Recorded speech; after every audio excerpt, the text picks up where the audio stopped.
En la clase previa hablábamos de lo que es el soporte vital básico.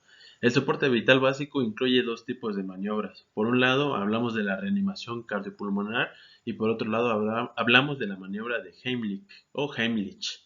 La maniobra de Heimlich es la maniobra que se utilizará ante datos de atragantamiento. Es decir, una persona se está ahogando, nosotros sospechamos que existe atragantamiento, nos acercamos, lo identificamos y inmediatamente debemos proceder a realizar la maniobra de Heimlich, que es la compresión a nivel abdominal.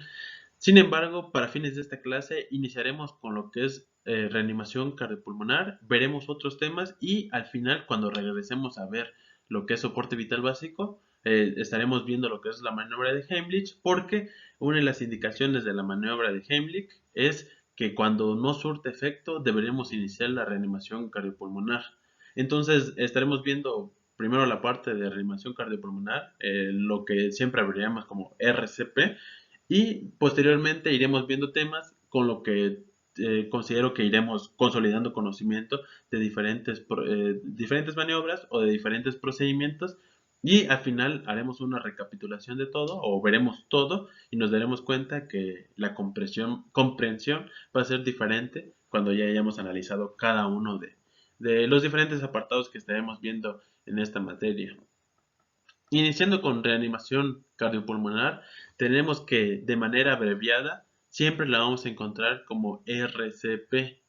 Si en algún momento estamos revisando un manual que esté en inglés o estamos utilizando un aparato que esté en inglés, en ese caso la palabra o la abreviatura que se utiliza en inglés es CPR. Entonces, RCP en español y CPR en inglés.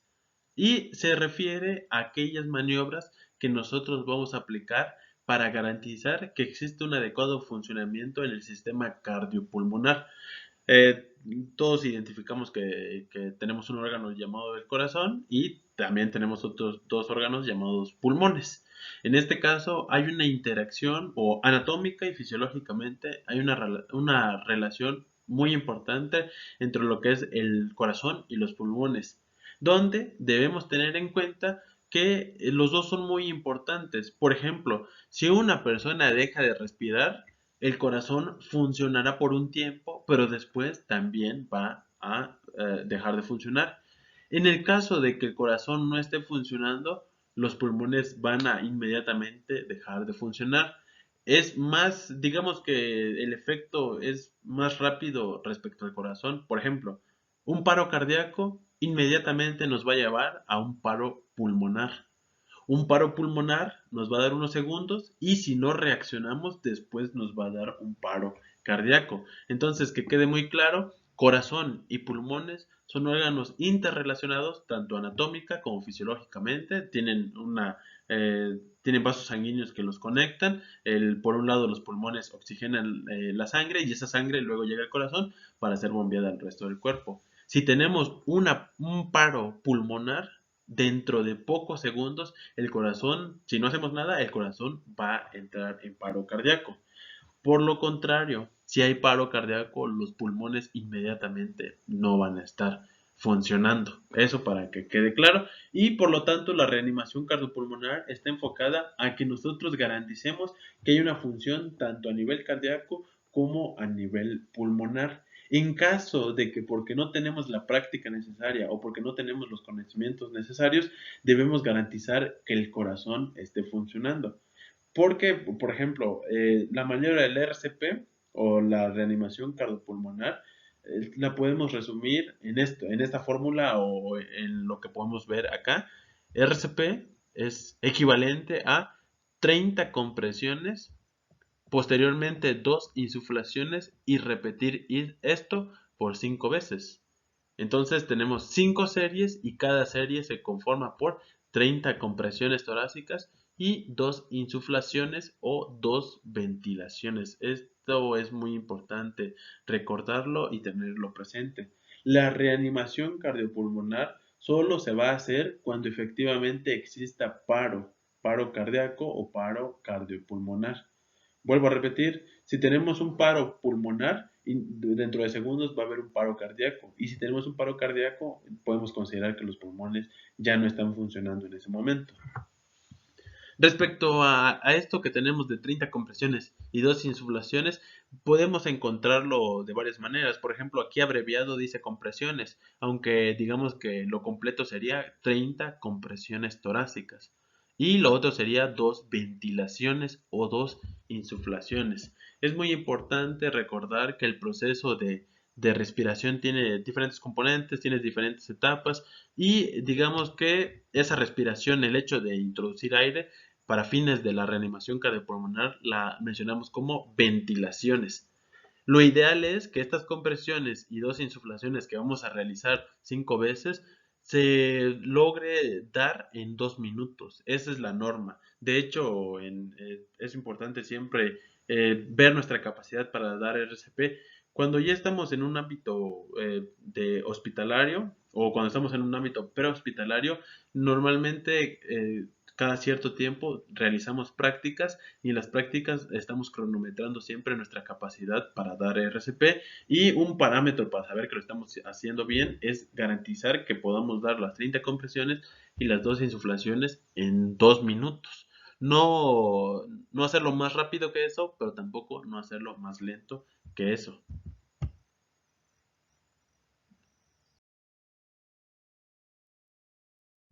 Es muy importante tener presente que el RCP no es algo, sí tenemos que llevar teoría, pero no es algo que se analice, no es algo que se razone, es algo que se hace. La reanimación cardiopulmonar, por mucho que veamos diapositivas, por mucho que lo platiquemos, es una habilidad, es una maniobra que solo la vamos a dominar y solo la vamos a adquirir en el momento que lo hagamos. Debido a la situación en la que tenemos que estar teniendo clases virtuales y para fines de lo que dure este protocolo de clases virtuales, estaremos hablando de la teoría y veremos qué podríamos hacer si no tenemos la habilidad. Sin embargo, es importante que en algún momento lleguemos a practicar eso y recordar que existen cursos para esto. El objetivo de esta materia es tener los conocimientos teóricos. Ya cada uno deberá hacer el esfuerzo necesario para tener la práctica, que al final de cuentas lo más importante es la práctica. Esperemos que en algún momento podamos realizar prácticas de todo lo que estamos viendo. ¿Qué pasa cuando yo sé la teoría del RCP, pero no lo he hecho antes? En ese caso, hay un protocolo que se llama hay un protocolo que se llama reanimación cardiopulmonar solo con las manos. La persona no está muy capacitada, no domina los protocolos de CAB, entonces en ese caso la persona debe enfocarse al corazón. Cuando tengamos una práctica de soporte vital básico y ya hayan pues podido hacer las maniobras, en ese caso podrán enfocarse tanto al corazón como al pulmón. En este caso, debido a que no podemos tener la práctica presencial, estaremos manejando el RCP o reanimación cardiopulmonar solo con las manos. Esto significa que debemos de tener la teoría de que el pecho se debe comprimir al menos 100 veces por minuto. Mínimo 100 veces. De hecho, el rango es de 100 a 120 compresiones.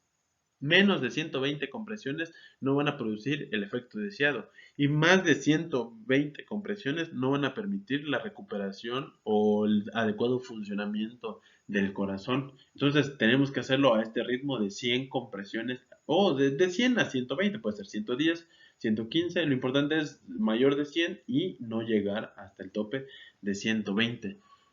Otro punto muy importante es que cuando estemos dando reanimación cardiopulmonar debemos disminuir al mínimo las interrupciones.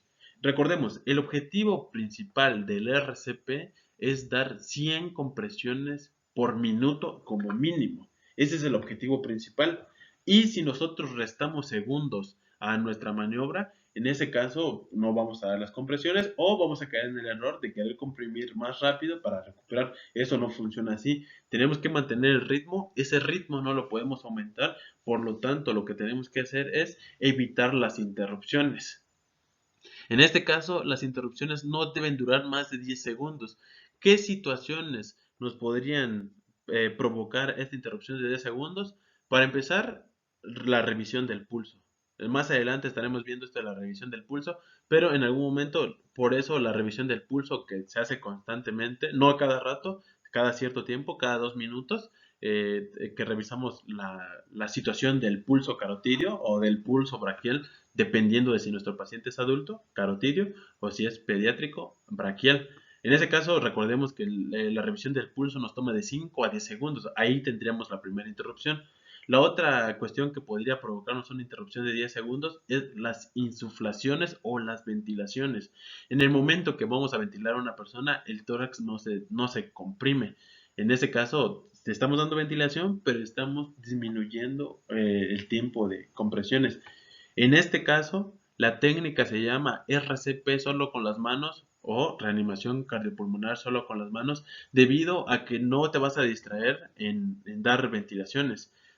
Debido a que no tenemos la formación o la práctica necesaria, por lo pronto, si en algún momento están en una situación en la que tengan que dar reanimación cardiopulmonar, solo se van a enfocar a las compresiones. No van a improvisar y no van a intentar hacer una ventilación, porque las compresiones se van a dar cuenta que no es tan fácil, pero comparado con las ventilaciones es mucho más fácil que hagan bien las compresiones. Esto quiere decir que si ponemos a dos personas que nunca han hecho reanimación cardiopulmonar y a una la ponemos a comprimir y otra la ponemos a ventilar, definitivamente la persona que haga las compresiones va a tener un mejor desempeño, no óptimo como un profesional, pero sí bueno. En cambio, la persona que haga ventilaciones va a cometer un montón de errores. En este sentido, es importante que ante la nula práctica que tenemos de RCP, nos enfoquemos a las compresiones y no provoquemos una distracción de 10 segundos ventilando.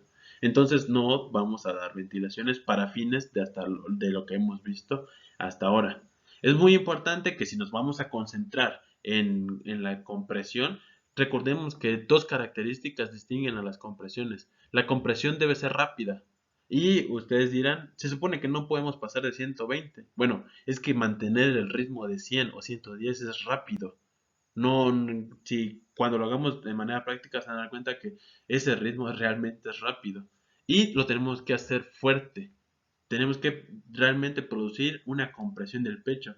El tórax o la parte superficial anterior del paciente o de la persona debe disminuir 5 centímetros. Esto no es tan fácil de medir en la práctica o cuando estamos en esta situación. Esta es una situación de estrés. Cuando esto lo revisamos en teoría, realmente buscamos el modo más adecuado, lo analizamos de diferentes ángulos, pero cuando ya estamos en esta situación de urgencia o en esta situación de emergencia, en este caso la situación cambia directamente y muchas cosas se nos van a olvidar y la verdad no llegamos a estar analizando si son 5 centímetros. En este caso, la verdad, solo hay que recordar que tiene que ser rápido y fuerte. Y esto debe ser en el centro del pecho. ¿Cuál va a ser nuestra referencia? En las personas delgadas es mucho más fácil de notarlo, pero si no lo podemos notar, lo podemos palpar, lo podemos tocar. Recordemos que en la exploración de un paciente tenemos 4 etapas. De estas 4 etapas, las primeras dos son la inspección, o sea, observar, mirar, revisar, y la palpación, que está relacionado con el hecho de tocar. Entonces, si no podemos inspeccionar, es decir, si estamos inspeccionando, observando el tórax o el pecho del paciente y no podemos distinguir las partes del esternón, en ese caso palparemos. Lo importante es identificar el hueso del esternón y recordar que tiene 3 partes importantes, que tenemos el manubrio, el cuerpo y el apéndice sifoides. En otras clases hemos observado que el apéndice sifoides esté más relacionado con el componente del cartílago, no tanto con el hueso.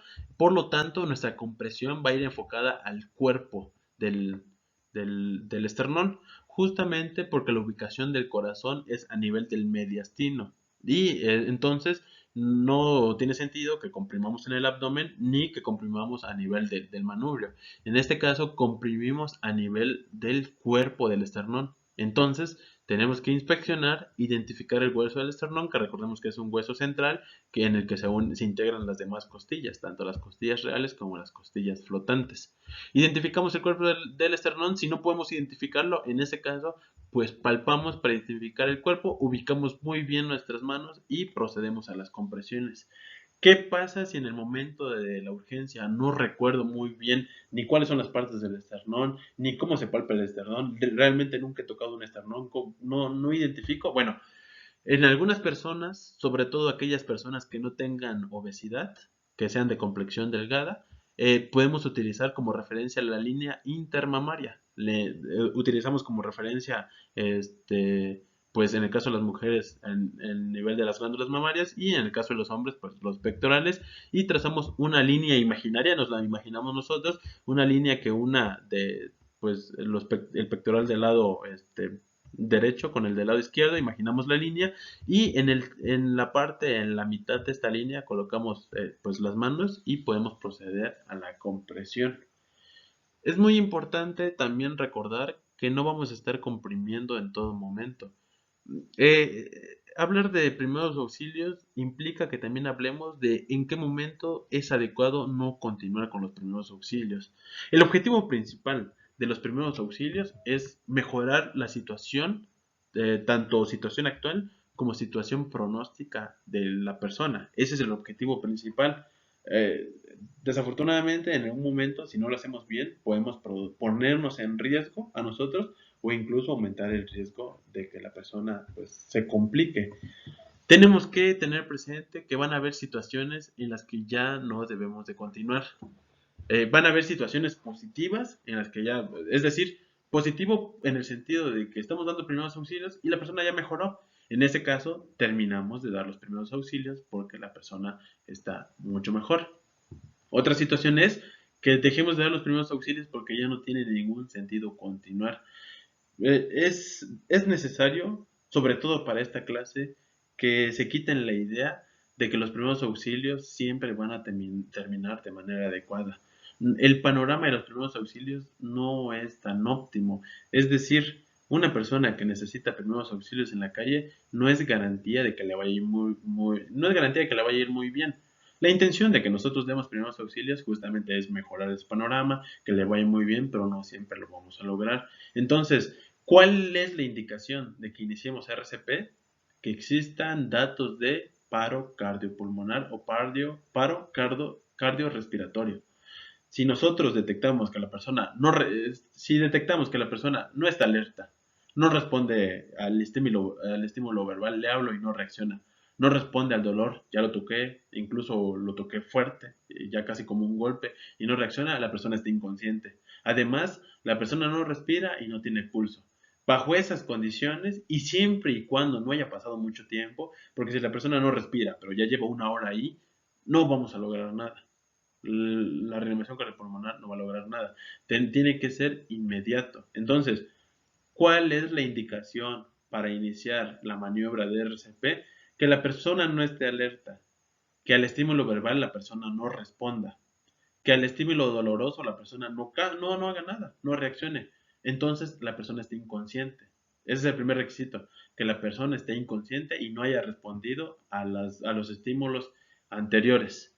Lo segundo es que no se detecte pulso. Nosotros nos vamos a la letra C y no detectamos pulso. Tomamos de 5 a 10 segundos, no encontramos pulso, y si no tiene pulso, la persona no está respirando. Además, esta situación de que no tiene pulso acaba de suceder. Si una persona nos dice, es que esta persona cayó y se ve así desde hace 30 minutos, no procedemos con la maniobra de RCP.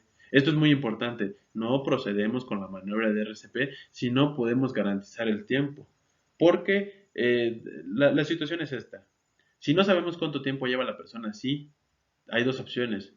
Una opción es que nosotros solo dañemos el tórax de la persona y cuando lleguen los familiares estén enojados con nosotros por haber dañado el tórax, por dejarle moretones, por fracturarle costillas, por solo lesionarlo, cuando la persona ya estaba muerta. Créanme, esta es una situación compleja, sobre todo cuando sucede en el ámbito de la calle, de la vía pública. Cuando sucede en el hospital tenemos un poquito más de control porque solo entra un familiar, solo entran dos, controlamos la escena. Y aquí viene la importancia de lo que revisábamos en la clase anterior, la escena. En la calle nosotros no controlamos qué personas están ahí. Debemos tener mucho cuidado de que nuestra buena intención no se malinterprete. Estamos tratando de ayudar. En ningún momento nuestra intención es fracturar costillas y provocar hematomas o provocar equimosis. Nosotros queremos ayudar, pero en las etapas del duelo los familiares no reaccionan así. Entonces debemos tener mucho cuidado con el tiempo porque si ya tiene un buen rato así, no vamos a ayudarle. Lejos de ayudarle, solo vamos a complicar la situación. Se hace muy respetuoso hacia los familiares, hacia los padres, hacia los hermanos, hacia la pareja, cuando encuentran a su familiar en una situación en la que pues, nosotros ya lo fracturamos, porque debemos tener presente que existe la importancia de la conservación del cuerpo para muchas religiones. De manera en general, a nadie le agradaría ver a su familiar en una situación así y además encontrarlo con señales pues incluso hasta de tortura, porque las personas no siempre van a saber que ese moretón en el centro del pecho está relacionado con una maniobra de resucitación o de reanimación. Pueden pensar muchas cosas, entonces debemos de tener mucho cuidado. Esa es la primera situación. La segunda situación por la que no iniciamos la reanimación cuando ya pasó mucho tiempo es por la tolerancia del cerebro y del corazón a la isquemia. Recordemos que la palabra isquemia se refiere a la ausencia de circulación o a la deficiencia de oxígeno por medio de la circulación que puede haber en un tejido. Todos los tejidos del cuerpo pueden estar en isquemia. De manera natural, de manera fisiológica, todo el cuerpo tiene vasos sanguíneos y esos vasos sanguíneos o esos capilares llevan sangre oxigenada a esa parte y se recogen el dióxido de carbono, cosas que hemos visto en otras materias. Eso es de manera general y de manera fisiológica. Sin embargo, todos los tejidos tienen un riesgo potencial de isquemia, es decir, que la sangre ya no llegue y por lo tanto no llegue el oxígeno y no lleguen los nutrientes. En este caso, el corazón y el cerebro toleran muy mal la isquemia. Es decir, con cada minuto que pasa, antes del problema de salud, la persona pues tenía circulación adecuada, la sangre oxigenada llegaba al cerebro, al corazón, a los pulmones, a los intestinos. Cuando pasa este problema, el mecanismo de defensa del cuerpo es priorizar oxigenación para el cerebro y para el corazón, pero no funcionó. La persona cayó en paro cardiorrespiratorio. Al corazón no le está llegando sangre y el corazón no bombea sangre para el cerebro. En ese caso empieza un daño a nivel del cerebro. Con cada minuto que pasa, el daño es más severo. Por ejemplo, si podemos reanimar dentro del primer minuto, mejoramos mucho la recuperación de esta persona. Pero después de los 5 a 6 minutos o incluso después de los 10 minutos, es peligroso porque y aquí viene un detalle importante. Es peligroso después de 5 a 10 minutos porque si nosotros hacemos maniobras muy buenas, podemos recuperar el corazón y el corazón va a empezar a latir. Pero imagínense la difícil situación de la familia cuando descubran que su familiar, la persona que se accidentó o la persona que tuvo la urgencia, está latiendo su corazón, pero tiene muerte cerebral. En los 10 minutos que el cerebro no recibió oxígeno, las neuronas murieron y ahora esta persona no tiene memoria, no tiene capacidad de reacción, simplemente el corazón está latiendo. Esta es una situación delicada, es una situación que suele mencionarse en bioética y debemos de tener mucho cuidado. Entonces, generalmente no vamos a hacer esfuerzos cuando no podemos garantizar que fue hace poco. En cambio, cuando la persona colapsa enfrente de nosotros o cuando tenemos un testigo ocular en el que podamos confiar, podemos iniciar maniobra. Esto significa que si yo estoy en la vía pública o estoy en la escuela o estoy en el hospital o donde yo esté y veo que una persona cae, me acerco inmediatamente, descubro que no responde, no está alerta, no responde a la voz, no responde al dolor, entonces está inconsciente, reviso pulso y no lo tiene, inmediatamente aviso, pido ayuda e inicio maniobras de reanimación cardiopulmonar. El pronóstico para esta persona es muy bueno porque el RCP se está iniciando de manera inmediata. Ha pasado muy poco tiempo. Caso contrario, a llegar, no saber qué pasó y no tener ese parámetro del tiempo.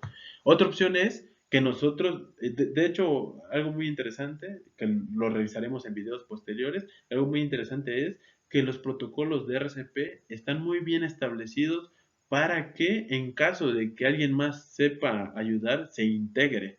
Por ejemplo, más adelante estaremos viendo que existe un conteo en el RCP. Cuando uno está en la vía pública, hay varias recomendaciones, las voy a empezar a mencionar. Cuando nosotros damos primeros auxilios en la vía pública y cuando específicamente vamos a dar RCP, tenemos que tener una voz fuerte, una voz clara y una voz, digamos que decisiva, no debemos titubear en lo que estamos diciendo. Y cuando estemos dando el RCP, tenemos que contar. La indicación es que contemos y vamos a contar con esa misma voz alta, voz fuerte y voz decisiva, para que si una persona que esté cerca sepa protocolos de RCP porque llevó la materia de primeros auxilios, porque llevó un curso de primeros auxilios o porque se certificó en BLS o en soporte vital básico, cuando nos escuche, esta persona se integre. Nosotros vamos a estar contando 25, 26, 27, 28, 29. En el 30 termina la primera serie. La persona que también llevó primeros auxilios, cuando escuche que tú estás contando en el 25, 26, sabe que próximamente vas a terminar. Y por lo tanto, esta persona se puede integrar de, de manera muy fácil a ayudarte. Esto es algo interesante, probablemente en algún momento hayan visto en algún video en internet en donde personas que hablan diferentes idiomas, personas que nunca se habían visto, pueden trabajar en conjunto para reanimar a una persona. Precisamente por eso los protocolos de RCP son los mismos para diferentes países, para que no importa dónde estemos, si nosotros detectamos que alguien está dando RCP, podamos ayudar. Sinceramente, el objetivo de esta clase es que aprendamos primeros auxilios y si en algún momento vemos a un paramédico dando primeros auxilios o si vemos a una persona dando primeros auxilios, nosotros tengamos la capacidad de ayudar, pero eso lo lograremos después de revisar la teoría y hacer las prácticas correspondientes. Mientras tanto, es importante no entorpecer el trabajo de otras personas. Si alguno de ustedes ya tiene un curso, adelante, haga lo que ya sabe hacer. Pero si todavía estamos iniciando y lo que estamos viendo en esta clase resulta nuevo para ustedes, significa que tenemos que hacer un esfuerzo mayor y por lo tanto ir poco a poco integrándonos al sistema de primeros auxilios y posteriormente ya podremos ayudar. Respecto a lo que mencionábamos de no iniciar el RCP, bueno, tenemos la opción de que existen situaciones en las que no vamos a iniciar el RCP y tenemos otras situaciones en las que sí debemos realizar el RCP. Sin embargo, no podemos eternamente estar dando RCP.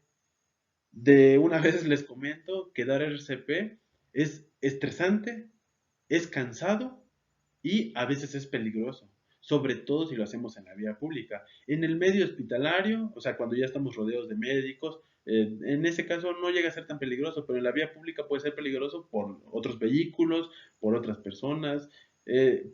Pero quitando lo peligroso, la maniobra de RCP es algo compleja y es muy cansada. Realmente durar los 2 minutos reanimando a una persona es muy cansado. Se necesita una práctica constante e incluso un ejercicio. En el caso de los paramédicos, por ejemplo, constantemente, semanalmente y a veces hasta diario, están haciendo ejercicios funcionales o algún tipo de ejercicio que permita mejorar su capacidad de dar RCP, porque no es tan fácil. Cualquier persona puede dar RCP desde un niño pequeño, seguramente también ya habrán visto que hay cursos para niños de RCP y hasta un ancianito, pero la calidad del RCP nunca va a ser la misma. Obviamente que un niño o que un anciano den RCP mejora el panorama de una persona en peligro, pero no se iguala a la capacidad que tienen los primeros respondientes entrenados, como nosotros, que vamos a entrenar esto,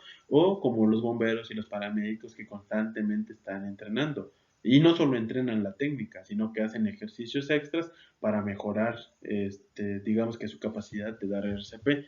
Entonces, sobre todo cuando no tenemos ese entrenamiento constante y cuando solo tenemos la teoría, Es muy difícil que podamos mantener el RCP por más de 10 minutos. Y mucho ojo, después de 10 a 20 minutos de RCP, el panorama de la persona es muy malo. Y existe el peligro de que lo regresemos a la vida, pero con daño neurológico severo.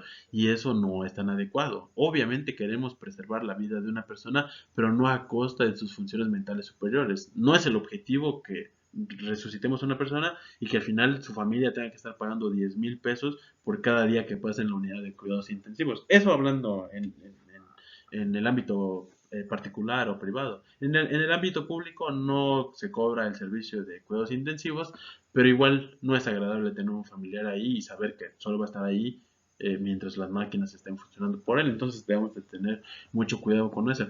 Por lo tanto, ¿cuáles son las indicaciones para suspender RCP? De manera general, esta es una pregunta que se hace mucho en las prácticas profesionales, por lo tanto es un dato importante.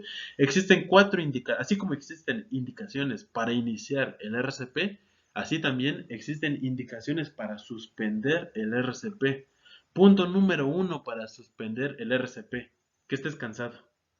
Si ya iniciaste el RCP, ya aguantaste algunas series, incluso ya completaste algunos ciclos, la persona no se ha recuperado, y ya te sientes muy agotado, en ese caso la indicación es que lo suspendas. Es muy importante, y lo quiero mencionar desde estas primeras clases, es muy importante que recordemos que somos profesionales de la salud, sabemos de primeros auxilios, pero no somos héroes y mucho menos somos superhéroes. No vamos a iniciar unos primeros auxilios en los que se ponga en peligro nuestra integridad y no vamos a continuar con primeros auxilios para arriesgar nuestra integridad. Esto quiere decir que si la escena no es segura, no vamos a dar RCP. Y si ya iniciamos a dar RCP y ya estamos cansados, lo vamos a suspender. Pero hay que tener mucho cuidado porque desafortunadamente en la vía pública, si tú suspendes algo, a veces las personas se enojan contigo. Entonces, si sabemos que no soportamos muchos ciclos, pues, volvemos al punto de revisar. Por eso lo mencioné en la primera clase y cada vez que veamos un tema de primeros auxilios estaré mencionando lo mismo. Es muy importante revisar. No hay que ponernos en peligro. En la vía pública, si ya iniciamos RCP y dejamos a la persona, imaginemos esta situación. Estamos en la vía pública. Una persona se colapsa. Vimos que acaba de colapsar. Está inconsciente porque no respondió, no está alerta, está tirada. No respondió a mi voz. Ya toqué su hombro con fuerza y no reaccionó. Está inconsciente. Reviso pulso, no tiene pulso. Llamo al 911 y empiezo a dar maniobras. Pero el 900, hay mucho tráfico y la ambulancia no llega. Yo ya me cansé y dejo de dar maniobras. Existe algo que se llama abandono. Y si tú ya iniciaste con la persona, de manera legal es muy difícil que te castiguen por el abandono. O sea, ya iniciaste, ya te habías comprometido a dar RCP y de repente dices, no, es que ya no aguanto, es que acabo de ver la hora y tengo cosas que hacer, me tengo que retirar y no hay otra persona que te pueda ayudar o que se pueda quedar en tu lugar. Empezamos a hablar de algo que se llama abandono y eso es peligroso. Tal vez legalmente no, pero socialmente sí, porque ya varias personas vieron que tú iniciaste a dar maniobras. En algún momento puede haber un comportamiento, perdón, en algún momento puede haber un cambio en el comportamiento de las masas o de la población, y en ese caso, después de que tú estabas salvando la situación, ahora eres el que le da la espalda a la persona y las personas se pueden poner agresivas o incluso los familiares. Pero es que yo no soy doctor, yo no soy médico, yo no soy especialista, yo no soy paramédico, soy licenciado en una área del deporte o licenciado en un área de la rehabilitación. En ese momento de estrés, los familiares no entienden eso. Entonces tenemos que tener mucho cuidado con esto de iniciar algo que después vamos a suspender, pero tampoco somos héroes. Entonces, la primera indicación para suspender el RCP es que estés cansado o que la escena se vuelve insegura. Por ejemplo, cuando llamaste al 911 o cuando tú iniciaste RCP, habían policías de tránsito. Los policías no todos saben RCP, entonces tú sí sabes, tú das RCP, el policía de tránsito está desviando el tráfico, pero de repente escuchas que te das cuenta que prende su vehículo y que se va.